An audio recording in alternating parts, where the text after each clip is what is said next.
can't believe it's Thursday already, my first day at the table this week, and I've definitely missed the ladies here who are on and about. What are you on and about? I'll tell you what, Dashin posted one picture and Dashin is looking super fly. We love it. Yeah. So you didn't go to America. You just went to SA, which is super fly. But they speak like that in America. I don't know how to speak Afrikaans. I don't know what words they use. Before I say, what is this is Tolu. This is Tolu.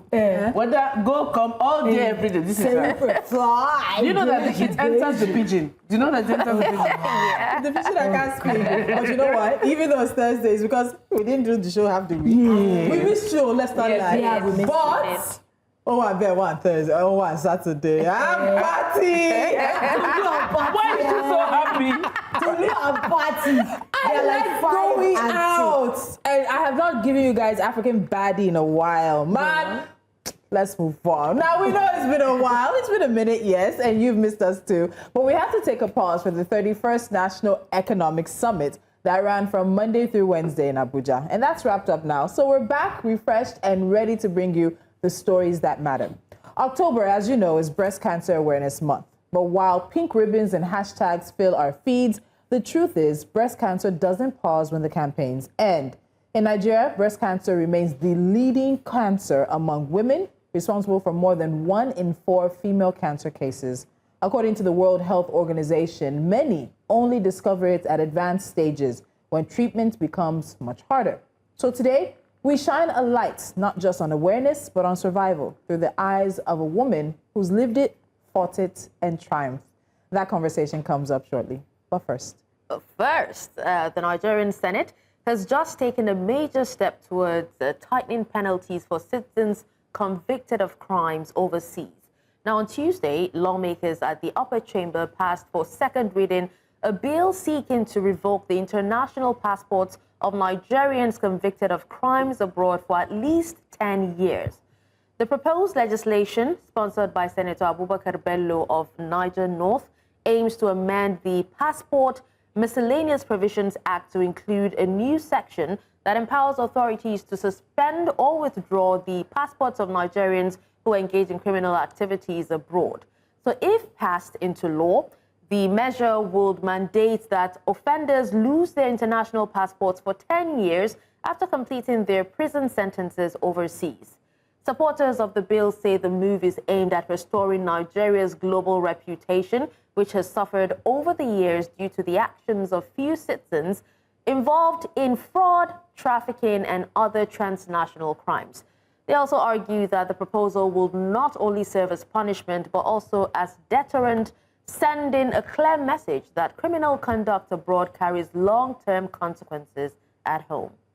So in addition, the bill also seeks to empower the Nigerian Immigration Service and relevant security agencies to enforce the suspension of travel documents for offenders. Lawmakers believe this will strengthen the accountability, safeguard the integrity of the Green Passport, and reflect Nigeria's commitment to responsible citizenship on the global stage. So, following Tuesday's debate, the bill was referred to the Senate Committee on Interior for further legislative scrutiny before returning to the chamber for final passage and possible presidential assent. In his closing presentation, Senator Onowo Goshi, who stood in for the sponsor, made an emotional appeal saying, and I quote, "Innocent and patriotic Nigerians suffer harassment in airports, visa denials, and constant suspicion simply because of the actions of a few. The Green Passport, once a symbol of pride, is now widely disrespected. That is nothing less than a state of emergency. This bill is a raincoat to shield the country's integrity and a lesson to those tarnishing Nigeria's image abroad." End of quote. Okay, I think we should take reactions before we get into the meaty matter. It says, once a thing of pride. Okay. 10 years is a huge deal. While the intent is to curb bad behavior, the details matter. What about minor offenses versus major felonies? This raises questions about human rights and rehabilitation. Is this constitutional? It's like saying you're not our citizen again because you have been convicted of a crime. Is that legal?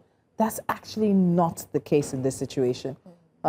Let's see who else. Many won't understand the reason why this is important until they leave Nigeria and see the reality. The hatred for Nigerians is real out there just because we have criminals amongst us. If you people at the Senate over there makes law that will make this country better with quality education, authentic job opportunities, well-paid salary and welfare, refined economy, you won't be passing such bills to law because Nigerians won't be committing one or two abroad. So do the needful, our lawmakers. Is that justification? No. Law. LOL. First of all, even countries with passports that have value do not have such laws. But anyway, while it looks on the surface as a welcome development and a way to tackle criminality, I wonder how many current Nigerian officials who were convicted of a crime abroad would face the music. But of course, we know laws in Nigeria only target the poor, so nothing to see here. The consequences just got real. A 10-year passport ban is essentially a decade of being blocked from home. That's a serious message to anyone representing Nigeria abroad. I think they got that mixed up. So they said the idea would be to finish your prison sentence abroad. Then by the time you come back home, you're banned from having a passport, so you would not be in effect able to travel abroad again. For 10 years. For 10 years. But I like the first person who raised the issue. A conviction is a conviction, but a conviction doesn't necessarily tell you what the conviction was for.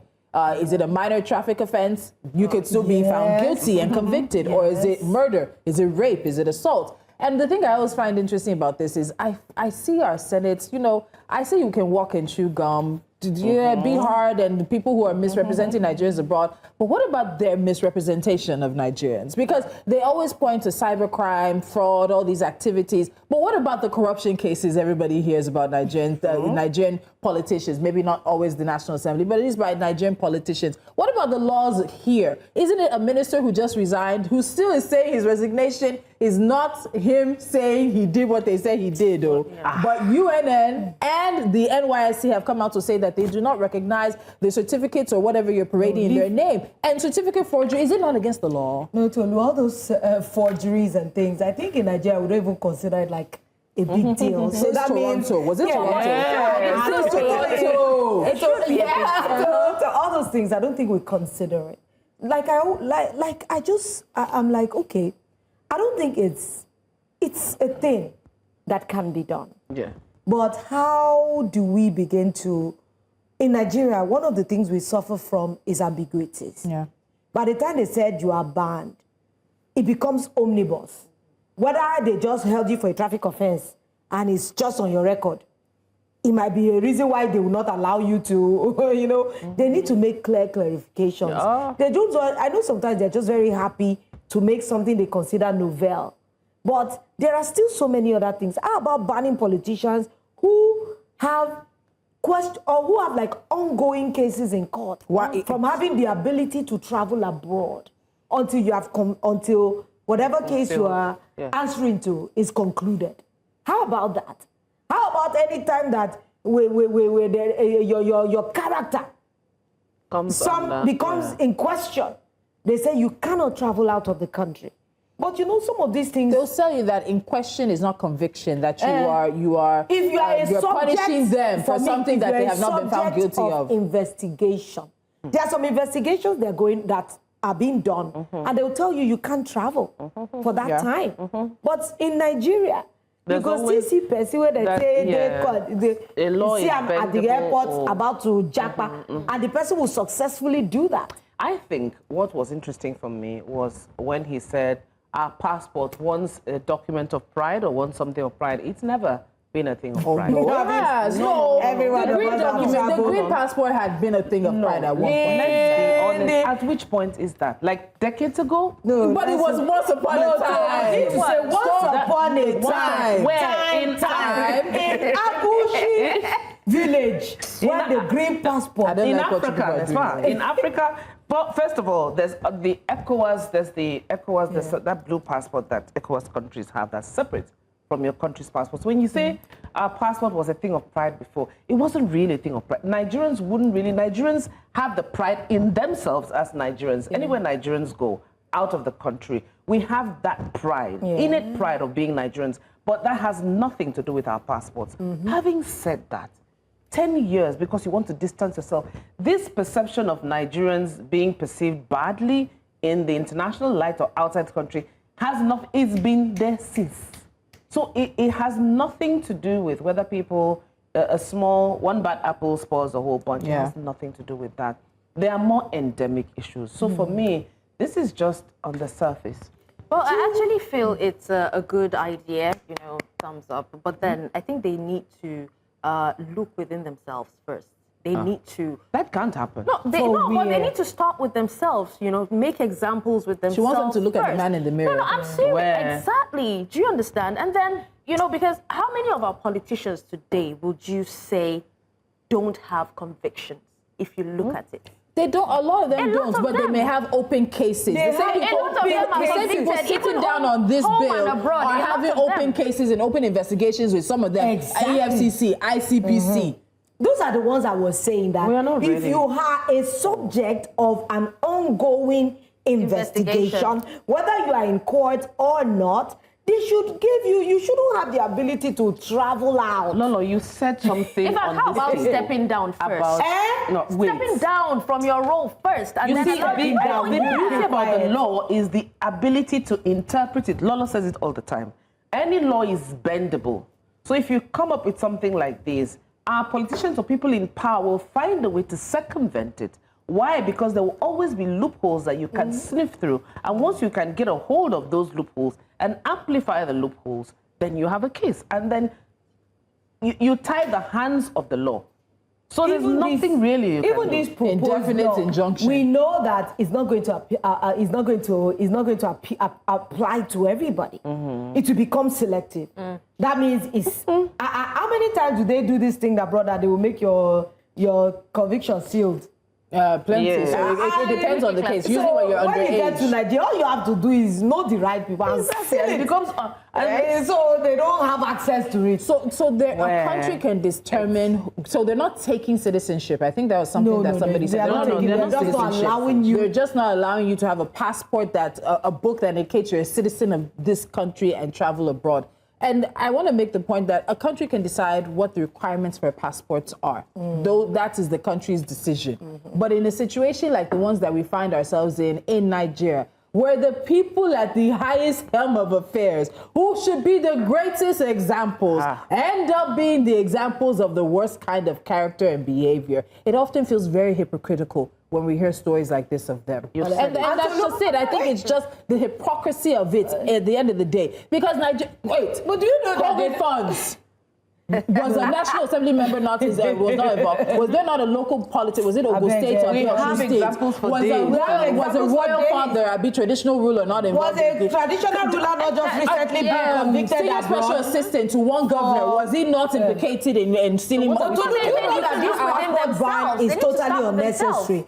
Do you know why? I just thought about it. There's no visa application you're going to fill that they're not going to ask you if you've been convicted before. And if you have to say yes, I'm sure they will not give you a visa, even if you have green, yellow, or red passport. But if your file is closed, you will say no.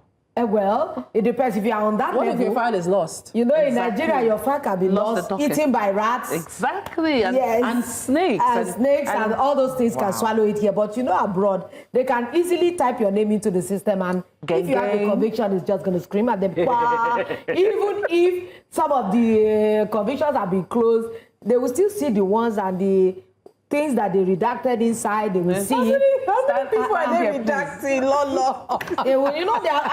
It's film. We will see it redacted. It's film, exactly. They will cover some of the things. You've been watching too much Hollywood. That's why I say it's a temporary fix. You people have been watching too many. How many of you are classified to be classified and redacted? You've been watching too much Hollywood. Anyway, our lawmakers are working, Tolu.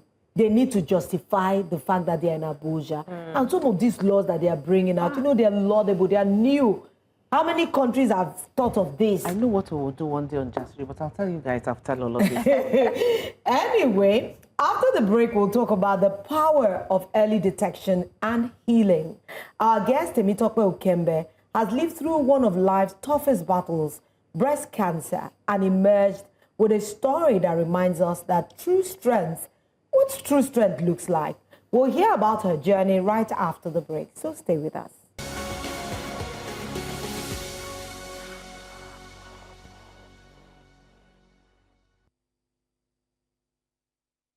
Welcome back. You're watching News Central. You're watching Jasiri on News Central, and we're live on all our social media platforms. We are just at News Central. Please join us and be part of the conversation about breast cancer. If you didn't know, it is the second most diagnosed cancer worldwide, where every 50 seconds somewhere in the world, a woman dies from breast cancer. It is the most prevalent cancer overall and has the highest mortality rate in Africa, making early detection and prompt management crucial. Now, in Nigeria, breast cancer is the #1 cancer affecting Nigerian women. More than 1 in every 4 female cancer cases is breast cancer. The World Health Organization notes that many Nigerian women discover they have the cancer at a late stage because of fear, ignorance, or lack of access to care. But behind every number is a name. Our guest today could have been just another statistic, but she is more than that. She represents hope and survival. Temitope Okembe is a wife, she's a mother, and a cybersecurity professional who was living her dreams when an unexpected diagnosis changed everything. Yet, she refused to let fear write her story. Temitope, welcome to Jasiri. Good morning. And we are so honored to have you join us at this table. Thank you very much. I'm very happy to be here. Thank you for So having me. let's start from the beginning, because it's not often we have people who talk about their journeys like this. When did you first sense something wasn't right? You are not looking any age right now. Yeah. So if I ask you how old were you, and what is it that you noticed that started sort of the alarm bells ringing in your head? Well, for me, it was the usual, a lump. But at first, I'd Googled it, I'd done all my research, I'd went to the hospital at some point, and then the doctor said, oh, it was not unusual for a woman my age. What age was that? I was 36 at the time, going to 37. So he said, oh, it was not unusual, maybe some changes in my hormones, but he would want it checked out because it was growing too fast. So we checked it, but at the time he wanted me to have a mammogram. But because I wasn't up to 40, they wouldn't allow me. But even those rules are changing now. They are not changing in Nigeria because the general surgeon kept sending me to different centers, and they all said the same thing. No, she's not up to 40, she can't have a mammogram. Wow. So we ended up settling for the regular scan. So when we did the scan came back that it was benign, and it was a good, that's a good thing, it was benign. And so it was like, but just because it was growing too fast, he wanted me to have a lumpectomy just to take it Remove out. out, yeah. So we did that in February. And so according to him, you were supposed to test it and let me Biopsy. know. Yeah. No, they were supposed to do an histology to know what it contained and everything. And then they were supposed to get back to me after the test results. But for some reason, they didn't come back to me on the results. And because, of course, every Nigerian, I was not praying for anything bad, I didn't bother. Because I was like, if it was something serious, they would reach out to me. So they didn't reach out to me, and then I left it. That was in February of 2024. And I think just 6 weeks after the lumpectomy, it regrowth. Oh, wow. On the same spot. It came back. It regrowth. And then it was growing fast again. Fast again. And this time it was not even 1, it was 2. Oh, wow. It was at that point I knew there was a problem. Yeah. Which was when I took me back to the hospital. And then I decided I was not going to go to the... So when I got to the hospital, then I now realized that, the results, the test on the one they did in February actually came out 2 days after. And nobody got in touch Nobody got in touch with me. It was just lying there on their desk and everything. It was then I just got the results. Then I realized it was cancerous. And so I had left it in my body. You had not left. They left it. They left it. How are you? So that was where the journey and the whole thing started from. Wow. So Tolu knows I'm actually feeling some kind of way right now. Well, my people would actually say that you don't know where it hurts until it happens to you. So, True. Tell us, before you were diagnosed, were you aware of of breast cancer and the importance of self-examination at all? Not exactly, right? I just have every knowledge, every information every other woman has, like with breast cancer, you feel a lump, you do this. So, because I didn't know anyone that had gone through it personally. Yeah. I don't have any close contact with it. So it was not anything on my radar until it happened to me. I was like, okay. At that point, what did you feel? Like, at that point that you realized was cancerous? I think that was, I went back to the hospital, I think in May. That was when I finally got the initial result, and then after all the testing, and I cried for 2 months. Of course. I wasn't doing anything because I wasn't working at the time. So each time my husband and my kids are out of the house, I just sit on my chair and I start crying. And I cry from like maybe from 8 to like 12 or 1, like I didn't know what else to do. I would just sit and cry, and I did that for 2 months, non-stop. Like, what is this? How do I deal with this? So before that, because I want to go back to Dashin's question, because I'm going to put all of us on the spot on the table here. Before that, you just had heard the general thing. There's breast cancer, you can have it, whatever. Had you been doing your monthly breast exams? Just irregular, just start. Nothing concrete, like they go. Catherine, when was the last time you did a self-exam? End of last month.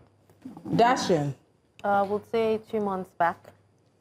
Lolo? I always do after every of my period. I just feel around.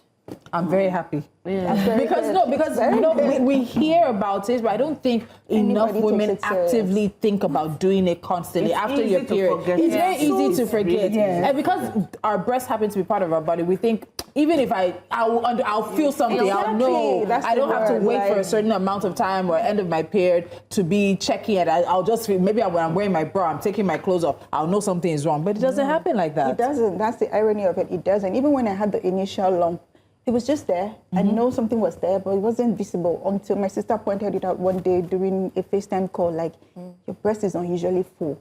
And I'm like, Shout out to sisters. Yes, so Shout out to sisters. She was actually the motivating factor, like, go to the, or just check it. And I'm like, yeah, I noticed there's something there, but And it wasn't hurting, though.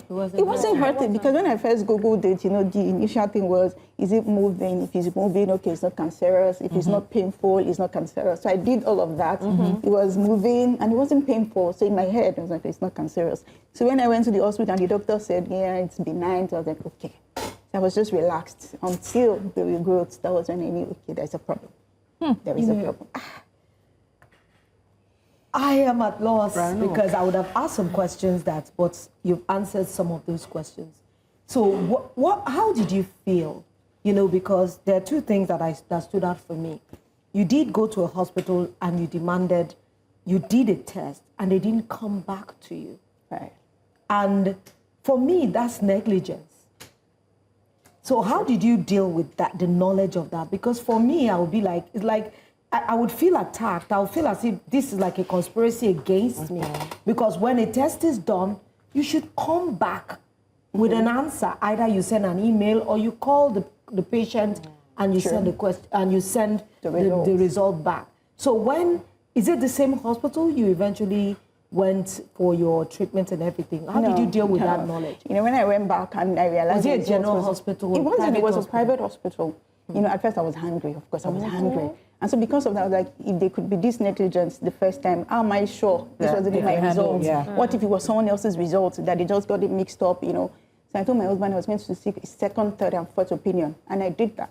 So I kept going from one hospital to another, and it was at the third hospital that we now finally realized that, okay, the thing is the same, and it was already at stage 3. Stage 3. Wow. It had metastasized. No, it hadn't. Okay, that's stage 4. That was where God came in for me. Because of the type of cancer I now eventually had. Okay. They said it was a triple negative breast cancer. That's the most aggressive one. What does that mean? So it means that in simple English, every cancer responds to 3 receptors, whether estrogen, progesterone, and HER2. But for triple negative breast cancer, it doesn't. Okay. So that one is like a rogue on its own. Like, I'm not playing you people's league. I'm different. So it was different. It was more aggressive, and it's the type that spread very fast. So the doctor was like, I can see you've been praying. I said, yes, because I didn't know what else to do. I'd been crying and praying. He was like, oh, God has helped you because you left this thing in since February up until June. The final result didn't come back until June. He said, you have given it 4 months. That was more than enough time For it to spread and all over your body. Wow. But by the time they did all the scan, the checks, it was like God did you a solid because he was just there. He was just confined on that spot. He didn't move. Though it had become 2, they said it had gone from the upper quadrants to the quadrants. So it was now They always 2, have names for it. growing very fast. But the doctor was just surprised that it didn't spread. Because for the type of cancer, it was like, this is the most aggressive type and it's the most difficult to treat. So, but God came through. Yeah. And he was just confined. Let's take a break. We'll talk about treatment options because that's hearing that you had a triple negative. Correct. A triple negative, which is a type of cancer that has, what did you say again? He doesn't have the receptors others have. So it's just He doesn't play in the league that He doesn't eat in his own league. His own league. We'll come back and we'll talk about treatment options and how she decided what was best for her based on her situation. Stay with us.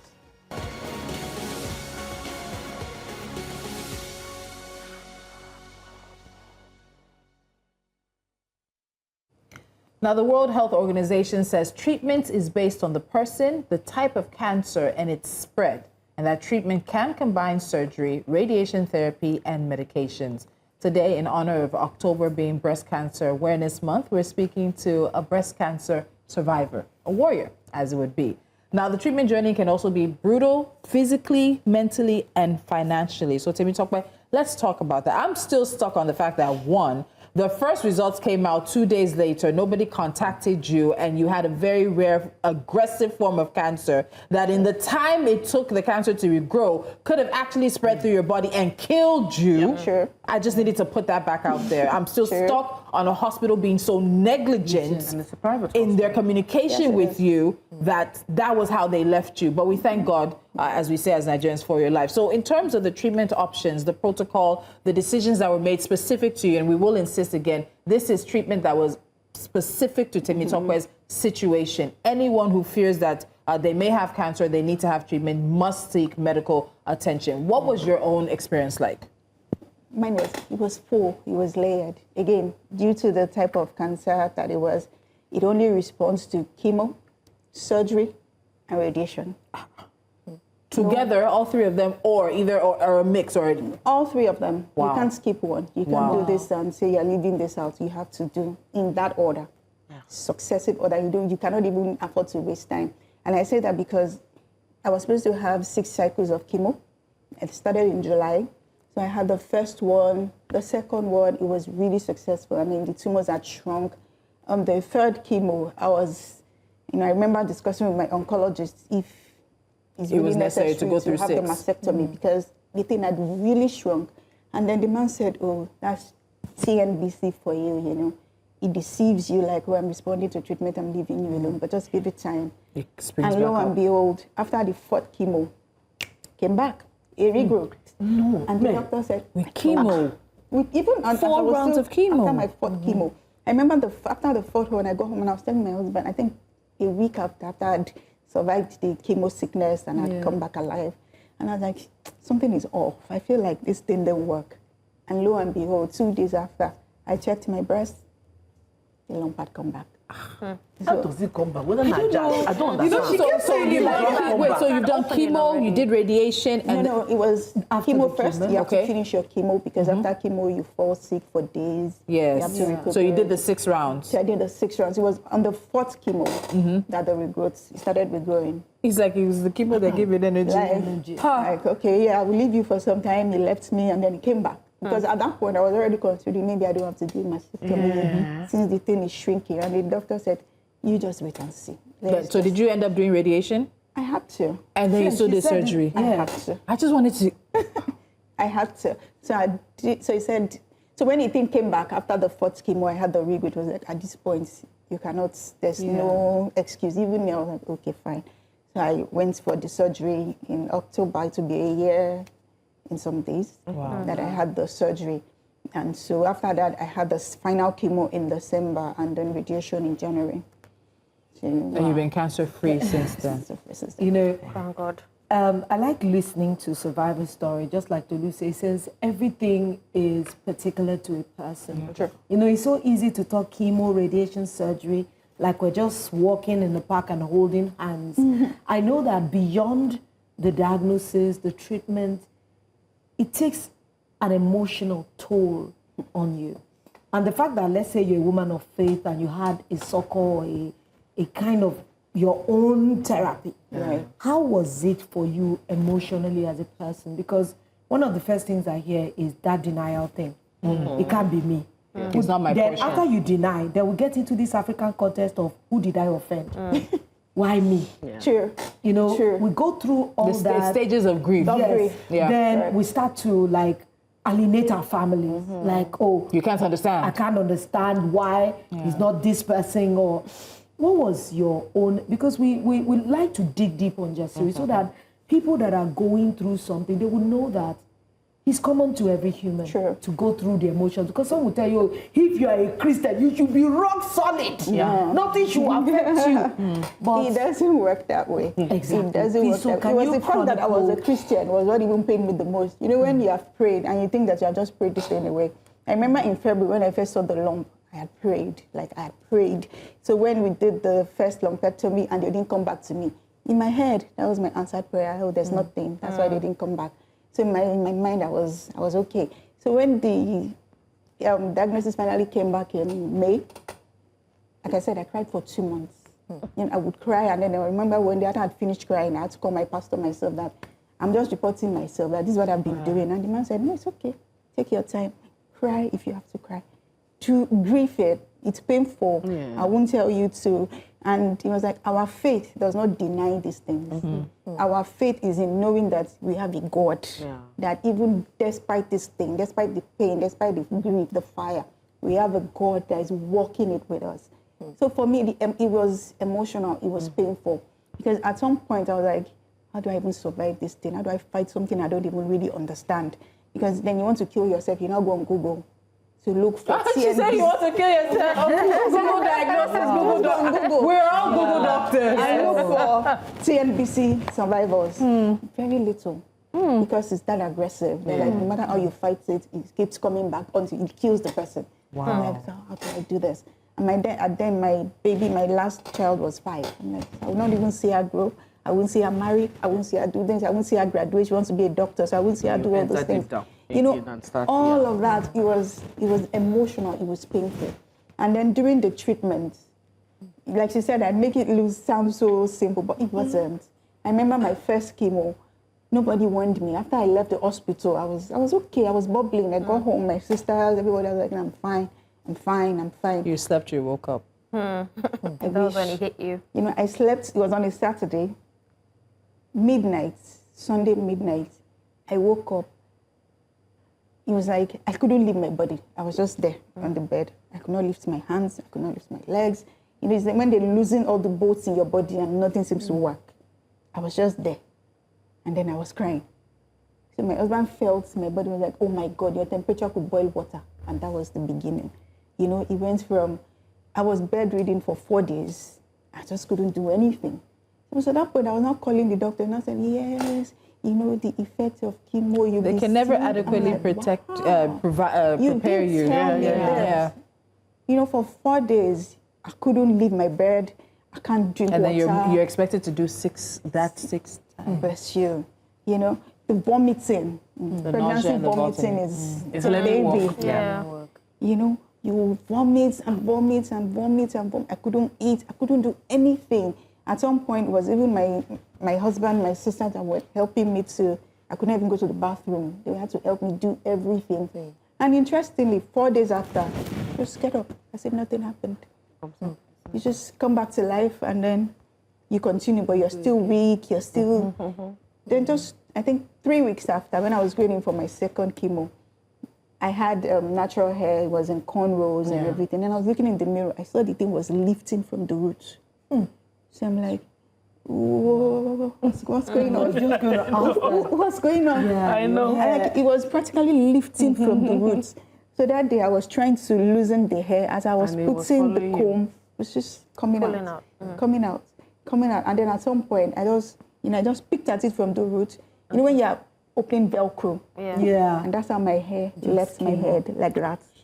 So at some point, I just stopped. I didn't bother to take it out. I was just lifting it, and then it lifted like that in the rows that it made. That must have been very emotional for you. Like I just sat down. Did you cry that? Exactly. You bawled. Because I didn't look like myself. I don't even know what I looked like. And then I sat down and I cried. But I just want to thank God for my children. And you know, she came back from school that and she looked at me. She looked at me and said, "You look bald, but I like it." And then she moved on. And then that was it. And she moved on and she just left like it was nothing. Then the next day, after they had gone to school, I took my husband's clipper. And I just yanked off the remaining thing. Because my husband had begged me to leave it. Leave it. It's okay. I said, no, it's not okay. I look like a herbalist. It's not okay. Then I just yank it off. So I took clipper to it and I shaved off everything clean. That's well, you look pretty, actually. And then I shaved it off clean.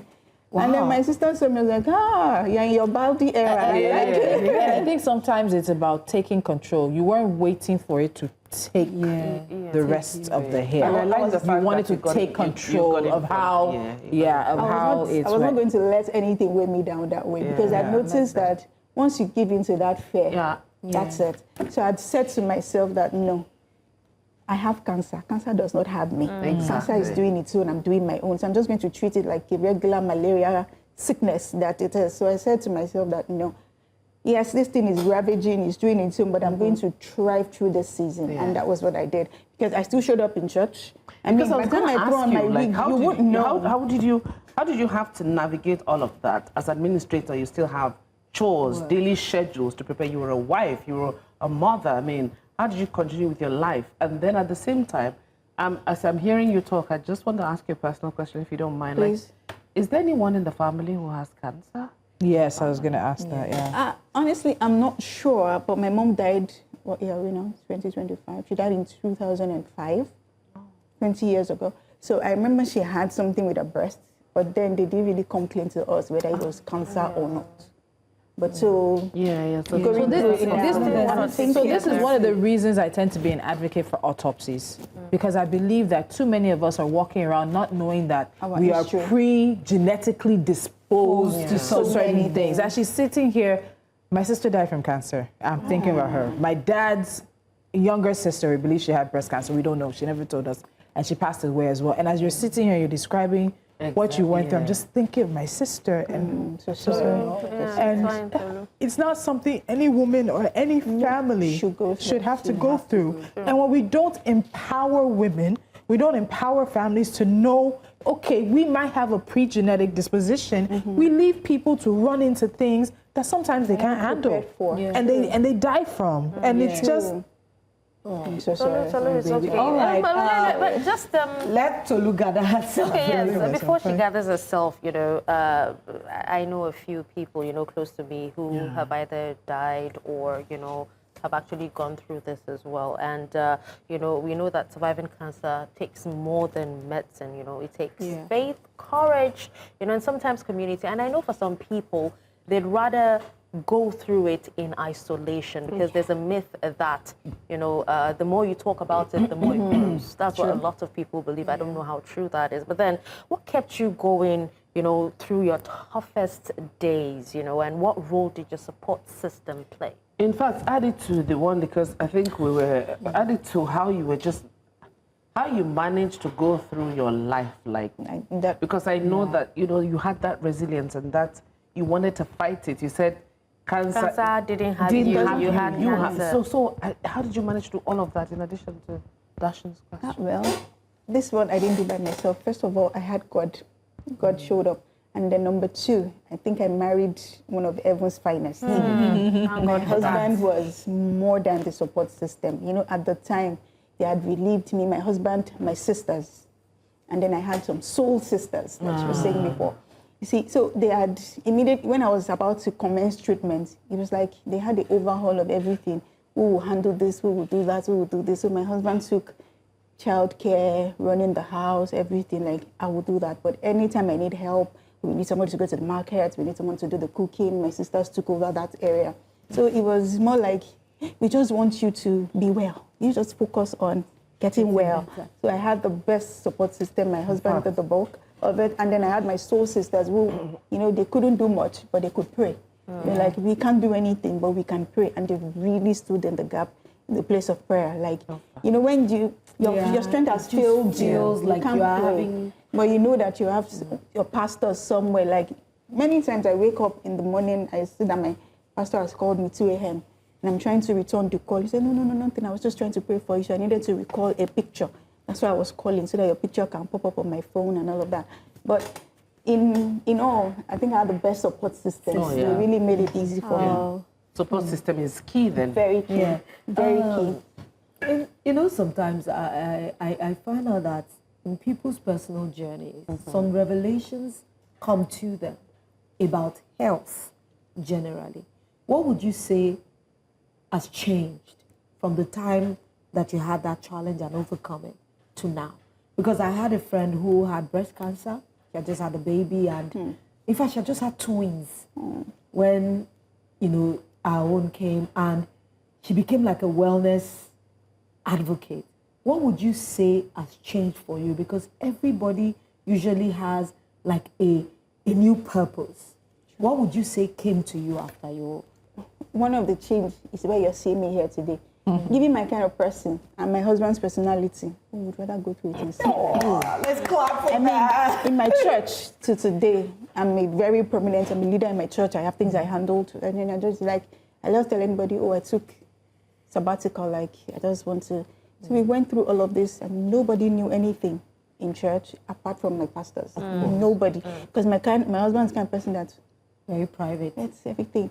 So when I finished this thing, I told my husband, I said, you know, so many women, you know, we fight a lot of things in isolation. Yeah. And then we keep quiet. It's a superpower that we have that nobody knows. Yeah. And then I said, well, one thing that has changed with me is whether I know you personally or not so deeply, once I see somebody that is suddenly withdrawn, somebody that is suddenly quiet, someone that is suddenly, you know, into their self, they don't talk much, and you know that this person wasn't like this. Yeah. That's the time to check. There is definitely something.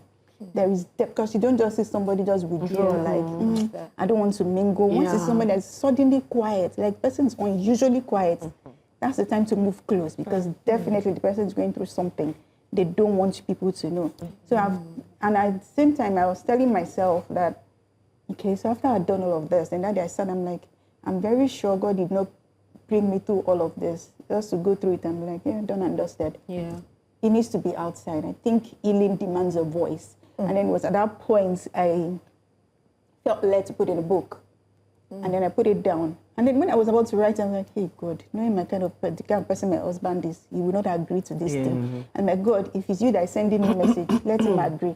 And then a friend of mine came and just jokingly mentioned it. And in denial, my husband said, you know, you should do it. I said, excuse you. You know, if I put it in a book, it goes out. Everybody hears it. They see it. Our extended family then gets to know that we did this thing. And we're like, yeah, no problem. So provided it's going to give other women hope to be able to fight. I'm like, okay. And then was like, oh, do it. All expense paid and everything. So I was able to put in a book. And then the book is, I just want, you know, everybody to know that breast cancer is ravaging, yes, but we can fight it. Oh well, we can fight it. You know, beyond the physical toll of breast cancer lies a quieter, more personal battle, you know, one that's not often talked about enough. The fight to hold on to your sense of self. You know, for many women, beauty is not just about how they look. It's tied to identity, confidence, and even cultural expectations. So in a society where womanhood is often celebrated through appearance, like your hair, the body, the poise, losing a breast, or even going through chemotherapy can deeply shake that sense of identity. It's not vanity, it's the complex emotional process of redefining who you are when everything familiar about your body begins to change. So some women struggle with shame, others with acceptance, and then there are those who find strength in the transformation, like you here, and like I told you earlier, you know, you don't look like what you're going through or what you went through. You know, some choose to see scars as symbols of survival rather than loss. That's why conversations like this are so important, because healing is not just medical, it's also mental and emotional. Temitope, I would actually also want to know, how did you feel about yourself, you know, as a woman during the whole process? How did you rediscover confidence in your body and in your femininity? First of all, I would say I tried not to lose it in the first place. Like I said, I had cancer. Cancer didn't have me. So I had that mentality from the beginning. I mean, even after my chemo, each time I show up to church, it was not until the book launched that everyone actually got to know what I went through. And then they were like, wait, when did all of this happen?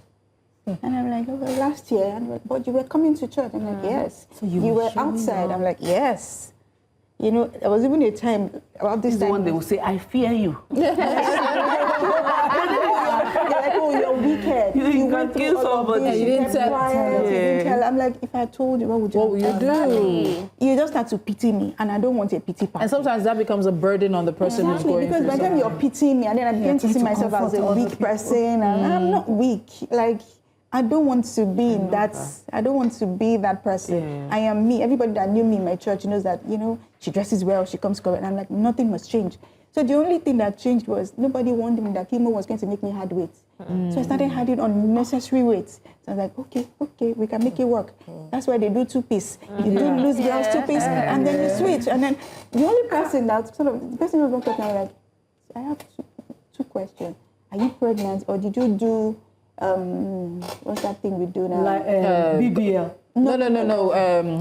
Contraception. Birth control. Yeah, hardly with. I'm like, don't worry. It's the grace of God. Yeah. I wonder how that person felt when they found out. You know, she cried. It was Why would she cry? Because her mouth was too big for what was that?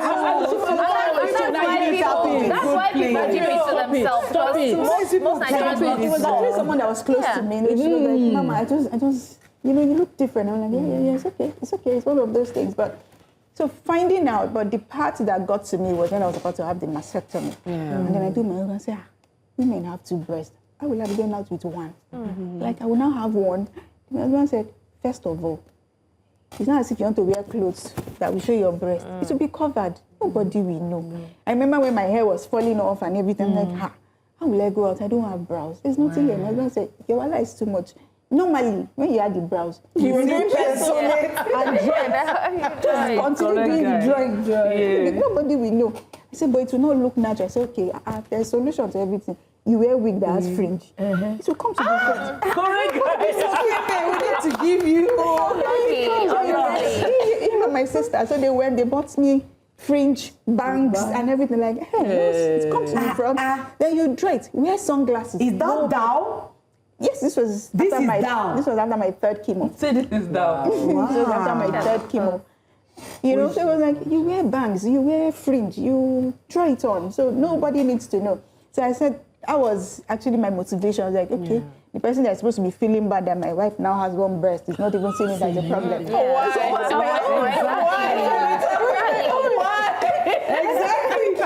But it's not every woman that. And then my daughter would roast me like, the people that removed their breast, are they going to put it back? I said no. She was like, Daughters on the weapons fashion against them. I just want 2 sentences because we have to go.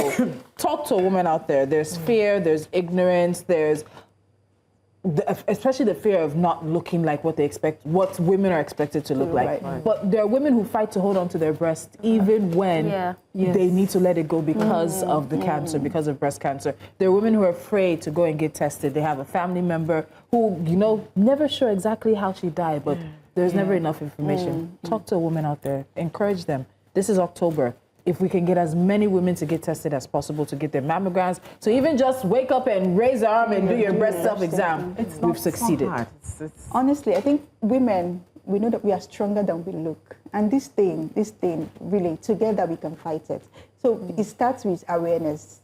As just like you said, just wake up in the morning, feel around your breast, and as soon as you notice anything, no matter how little, no matter how tiny, or even if it's not a lump, for some people it's not even a lump, it's a thickness. For some people it's a change in color, for some people it's the nipple dimpling, you know. Once you notice any change in your breast that you're not comfortable with, please, by all means, just go to the hospital, try and check it out. And I really, really hope that people that have survived it like myself would have more courage to speak up and encourage other people. It will go a long way, because sometimes healing is not even in the medicine. Healing is in, I went through it, I survived. Once you hear it, you are motivated, like, okay, if she can do it, I can do it. What an inspiring conversation this has been, guys. Temitope's story reminds us that early detection saves lives. But more than that, it shows the strength that faith, courage, and community can bring in the face of life's hardest battles. So as we mark Breast Cancer Awareness Month, let's remember, awareness doesn't just end in October. True. It's a call to action, to check, to care, and to support those still walking this journey. Thank you, Tope, for sharing your life. Thank you so much for having reminding us that even after the storm, there is hope and healing is possible. Yes. Tomorrow is Hot Topics Friday, so don't miss it. Same time, same place. This is Jasiri, where we tell bold stories to spark change. We celebrate the strength of women everywhere. I love it. Goodbye. Goodbye. Bye.